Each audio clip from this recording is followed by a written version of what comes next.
Mardi 28 octobre 2014, le Congrès international féminin pour une culture de paix a officiellement ouvert ses portes au public pour 3 jours de conférences, ateliers et expositions. Une foule dense et hétéroclite a envahi le centre de convention d'Oran pour participer au projet ambitieux de ses organisateurs. Car au-delà de redonner la parole aux femmes et de traiter de leur place dans la société musulmane, il est surtout question ici de créer un espace de réflexion et d'action autour de l'énergie féminine porteuse de paix.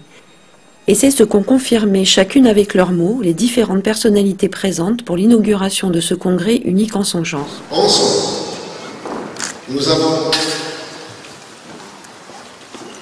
ouvrir ce congrès avec notre cœur, afin que la paix, la culture de paix, puisse pénétrer nos cœurs et notre esprit. Le programme de la journée a ensuite démarré avec un cycle de conférences sur le féminin, présidé par Djibril Sen, qui a souhaité insister en guise d'introduction sur le développement de la violence dans la société actuelle et sur la nécessité de l'orienter vers des valeurs primordiales telles que l'amour, la paix et la coopération, valeurs féminines qui permettront de construire le monde de demain. Youssef Sedir, premier orateur de cette première conférence et spécialiste de l'anthropologie du Coran, a évoqué le paradoxe du statut de la femme dans le Coran et les véritables interprétations vers lesquelles il est nécessaire de se tourner aujourd'hui pour lui redonner sa vraie place. Puis ce fut au tour d'Audrey Fella qui a débattu des sexes et de l'androgynie dans l'histoire des divinités et des mythologies, ainsi que de l'importance de la complémentarité homme-femme dans les rites religieux quels qu'ils soient. Enfin, Valérie Colin-Simard, journaliste et psychothérapeute, a insisté sur la nécessité d'un travail intérieur et personnel construit sur un équilibre des valeurs du féminin et du masculin, valeurs qui permettront de générer une paix intérieure avant de la vivre à l'extérieur.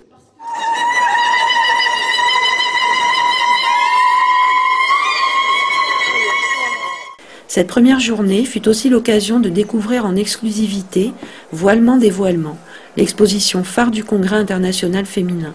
Un travail de longue haleine réalisé par une équipe investie et déterminée à mettre en évidence et à déconstruire toutes les fausses vérités à propos de la place du féminin dans toutes les traditions et à travers les siècles. Alors cette exposition est née dans la tête, j'imagine, dans le cœur du Cheikh Khaled Bentounes. Il a dû préparer ça depuis bien des années. Et il a remis ce travail à faire à une équipe de plusieurs femmes.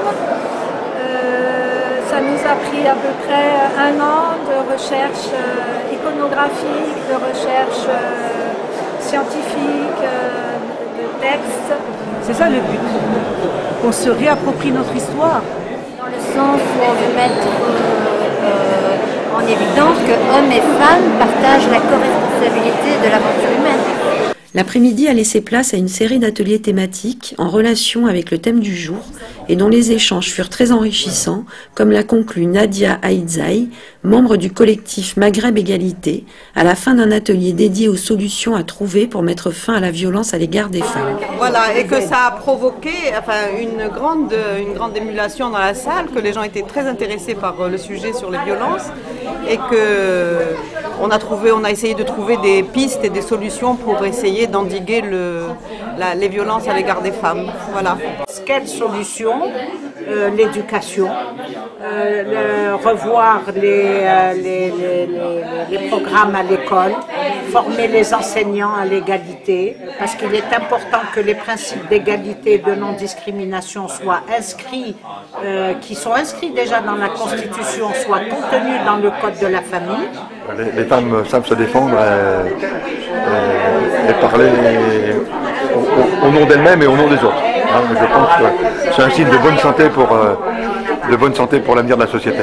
Une première journée riche en enseignements et rencontres internationales avec des participants de plus de 25 pays, tous tournés vers un seul but, promouvoir la culture de paix et le mieux vivre ensemble. On a entendu beaucoup de choses intéressantes, mais il faut traduire ça en action à mener. Et également, compter sur le temps. Parce que comme ça intéresse tout le monde, il faut peut-être, alors je crois que c'est Valérie qui a insisté un peu sur ces questions d'ondes.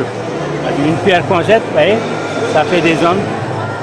Alors il faut compter sur ça.